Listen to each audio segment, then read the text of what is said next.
کی زمین پر اسلام کے نام پر رسول اللہ کے دین پر اگر کوئی بٹا لگاتا ہے اور اللہ کے قانون کی کھلم کھلا اگر حکومت خلاف ورزی کر رہی ہے تو تم کو بھی ایسے وقت میں یہ سوچنا چاہیے کہ وہ حکومت یزیدی ہے اور تم کو حسینی کردار ادا کرنے کے لیے آنا چاہیے. یہ تو ثابت ہے کتاب و سنت سے.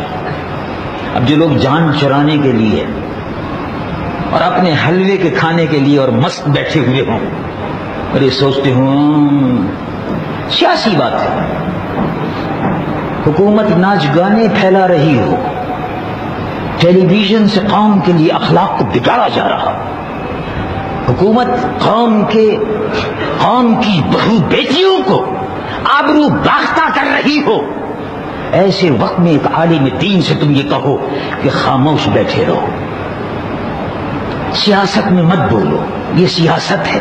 اچھا تو قرآن شریف میں تو فرمایا ہے، قرآن شریف میں تو فرمایا ہے اور رسول اللہ نے حدیث میں فرمایا ہے. آقا دو جہاں صلی اللہ علیہ وسلم نے ارشاد فرمایا ہے من رأى منکم منکرا، حدیث سن لو. اب لوگ باغوں کو وہ حدیث یاد رہتی ہے جس میں حلوہ کھانے کا ذکر ہے، لوگوں کو وہ حدیث یاد رہتی ہے جس میں قیلولہ کرنا سنت ہے، لوگوں کو وہ یہ حدیث یاد رہتی ہے کہ جس میں رسول اللہ حضور پرنور صلی اللہ علیہ وسلم صحابہ کرام کے آرام کا وقت ہے، وہ حدیث یاد رہتی ہے. لیکن وہ حدیثیں یاد نہیں رہتی کہ جس میں رسول اللہ کے صحابہ رات کو نمازی تھے اور دن کے غازی تھے، وہ حدیث یاد نہیں رہتی. لوگوں کو یہ حدیث یاد رہتی ہے کہ رسول اللہ کے صحابہ تہجد پڑھتے تھے، لیکن رسول اللہ کے صحابہ میدان جہاد میں، احد میں، بدر میں، حنین میں رسول اللہ کے صحابہ غازی کا کردار ادا کرتے تھے. یہ حدیثیں لوگوں کو یاد نہیں رہی. اس معلوم ہوتا لوری بچوں کو لوری دیتے ہیں، سو جاؤ سو جاؤ. اس امت کو حلوہ کھلا کر، حلوے کی سنتیں یاد دلا کر، بے ایمان اور بد کردار لوگوں کے ہاتھ میں حکومت دے کر. اب جب لوگ کہتے ہیں کہ ہمارا سیاست سے کوئی تعلق نہیں تو بتاؤ پھر حکومت میں کون لوگ آئیں گے؟ جب متقی اور پرہیزگار لوگ، جب زاہد شب زندہ دار لوگ، جب خوف خدا رکھنے والے لوگ قانون سازی میں نہیں پہنچیں گے، اس ملک کی تقدیر نہیں بدلیں گے، تو پھر بتاؤ اسمبلی میں شرابی ہی آئیں گے تو ملک میں شراب ہی پی جائے گی.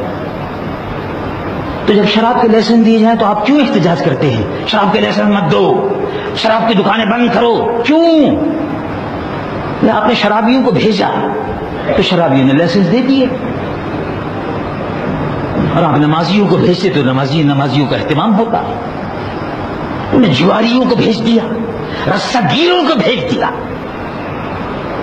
کھلم کھلا رسول اللہ کے دین کی مخالفت کرنے والے ممبران قومی اسمبلی کو لٹیروں، چوروں، ڈاکوؤں کو بھیج دیا. اب شکایت کرتے ہو کہ ہو جب بھیجنے کا وقت تھا تو کہتے تھے ہمارا سیاست سے کوئی تعلق نہیں ہے،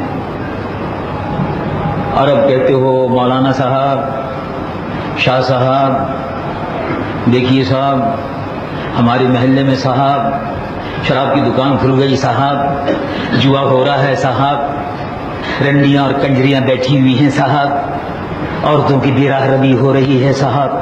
تو مولانا صاحب کیا کریں گے؟ مولانا صاحب کو تو آپ یہ کہتے تھے مولانا صاحب سیاست سے الگ رہیے، یعنی مولانا صاحب کو بھی اب آپ کے سبق کی ضرورت ہے کہ وہ آپ سے سبق کی تلقین حاصل کریں کہ مولانا صاحب سیاست میں آپ حصہ نہ لیجیے. یعنی مولانا صاحب نے جو 12 برس پڑھا ہے اب اس کے بعد مزید پڑھنے کی اب ضرورت ہے ان کو مقتدیوں سے یہ سبق سیکھنے کی کہ سیاست میں حصہ نہ لیجیے. یعنی مولانا صاحب کے سامنے سیرت رسول عربی نہیں ہونی چاہیے. بتاؤ بھائی رسول اللہ صلی اللہ علیہ وسلم صرف نماز پڑھانے کے لیے تشریف لائے تھے، روزہ رکھنے اور حج کرنے اور زکات دینے کے لیے اگر تشریف لائے تھے تو تم سچے دل سے ایمانداری سے سوچو کہ اگر یہی کام رسول اللہ کو کرنا تھا تو بدر کے میدان میں جنگ کیوں ہوئی تھی؟ ٹھنڈے دل سے سوچو. اور جو جاہل یہ کہتا ہے دین سے بے خبر، رسول اللہ کے دین سے بے خبر، رسول اللہ کی سنتوں سے بے خبر، اس سے پوچھو کہ رسول اللہ صلی اللہ علیہ وسلم میدان جنگ میں، بدر کے میدان میں عریش مبارک پر ساری رات جاگتے رہے یا نہیں تھے؟ عریش مبارک 17 رمضان المبارک، عریش مبارک، حدیث بخاری شریف میں آتا ہے عریش، ایک جھونپڑی، بانس جھونپڑی رسول اللہ کے لیے تیار کر دی گئی تھی بدر کے میدان میں. عریش. ابو بکر صدیق دروازے پر پہرہ دے رہے تھے اور ابو بکر صدیق فرماتے ہیں کہ میں نے دیکھا ساری رات رسول اللہ صلی اللہ علیہ وسلم بچوں کی طرح سے بلک بلک کر رو رہے تھے اور دعا مانگ رہے تھے اور فرما رہے تھے اللہم ھذہ عصابہ. بخاری شریف کے الفاظ ہیں، کلمات ہیں، اللہم ھذہ عصابہ، اے اللہ یہ مختصر سا گروہ ہے 313 مجاہدین کا، اور اگر یہ گروہ ختم ہو گیا تو پھر قیامت تک روئے زمین پر لا الہ الا اللہ محمد رسول اللہ کہنے والا کوئی نہیں ہوگا. اے اللہ فتح و نصرت عطا فرما. اور صبح کا وقت ہوا. ابو بکر صدیق فرماتے ہیں میں رسول اللہ کو روتا ہوا دیکھ کر خود بھی رو رہا تھا، بچوں کی طرح سے حضور بلک کر رو رہے تھے، مجھ سے برداشت نہیں ہو سکا. اور صبح کا وقت جب ہوا تو میرے آقا تلوار لگائے ہوئے ابو جہل کے مقابلے پر میدان جہاد میں بدر میں کھڑے ہوئے تھے. مسلمان فوج کی قیادت کر رہے تھے. جو یہ کہتے ہیں کہ سیاست سنت نہیں ہے، ان جاہلوں سے پوچھو کہ رسول اللہ میدان جہاد میں تلوار لے کر کیوں آئے تھے؟ بدر کے میدان میں صحابہ کی قیادت کیوں کر رہے تھے؟ کفر کا تختہ لوٹنے کے لیے، منافقین کا تختہ لوٹنے کے لیے رسول اللہ کس لیے میدان جنگ میں آئے تھے؟ یہ بھی سنت ہے یا نہیں ہے؟ لیکن بہت بھاری سنت ہے، یہ بہت بھاری